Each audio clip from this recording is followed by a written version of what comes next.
Paysage et température estivale aujourd'hui sur Caradziac Télé, puisque nous sommes à Bilbao dans le Pays Basque espagnol pour vous présenter la troisième génération du Kia Sportage.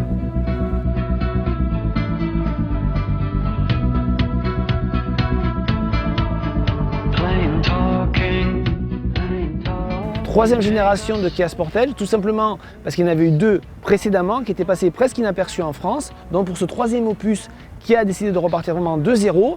Résultat, adieu le style 4x4 pur et dur, bonjour le look crossover.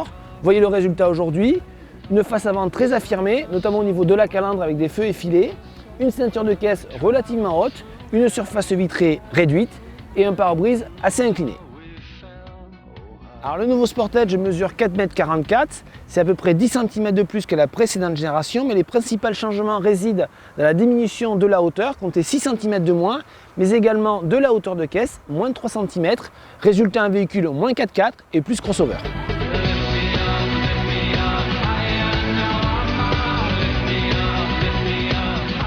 Alors nous voici donc à l'intérieur du Kia Sportage de troisième génération.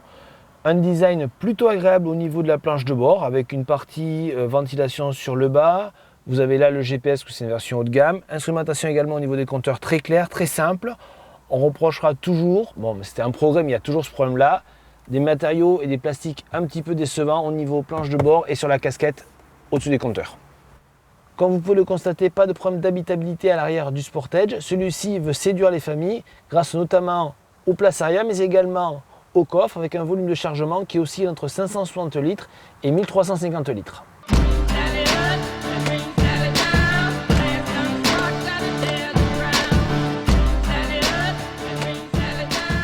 Nous voici donc au volant du Kia Sportage de troisième génération qui peut être animé par trois moteurs. Tout d'abord, il y a moteur essence, le 1,6 L de 140 chevaux. Vous avez également deux diesels, 1,7 L CRDI de 115 chevaux et le 2 litres CRDI de 136 chevaux qui peut être couplé à une boîte mécanique à 6 rapports ou automatique à 6 rapports.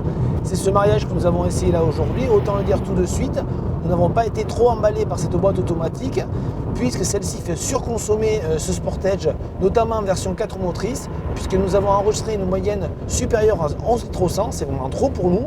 C'est dommage puisque ce moteur est plutôt agréable à utiliser avec un coût de 320 Nm, un petit peu bruyant à froid mais rien de trop méchant on va dire, et globalement il s'en tire plutôt bien, donc nous vous conseillons largement de le coupler plutôt à une boîte mécanique à 6 rapports plutôt qu'à cette boîte automatique. Au niveau du comportement, on retiendra que le Kia Sportage, qui est issu de la même plateforme que le Hyundai X35, s'en tire mieux que son cousin, notamment en raison d'un meilleur confort, d'une prise de roulis mieux contrôlée, mais également on va dire d'un agrément global supérieur au Hyundai.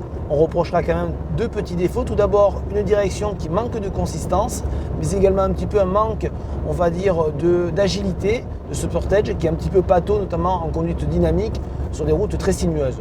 Globalement, on retiendra que l'ensemble est plutôt satisfaisant, un net progrès par rapport à la précédente génération, mais encore en deçà des références du segment, que sont par exemple un Volkswagen Tiguan ou un Nissan Qashqai.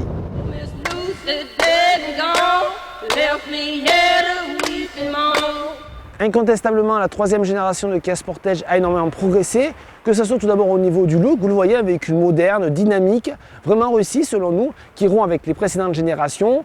Au niveau dynamique, c'est également pareil, du progrès, même s'il n'atteint pas les meilleurs de la catégorie comme un Nissan Qashqai par exemple, reste des prix très affûtés, puisqu'il débute à partir de 20 890 € pour se finir à 33 190 €. Vous aurez le choix entre 2 ou 4 motrices bien sûr, mais également une boîte automatique ou une boîte manuelle. On terminera enfin par le dernier argument, qui est un argument fort de chez Kia, c'est la garantie, puisqu'il s'agit du seul crossover garanti 7 ans ou 150 000 km.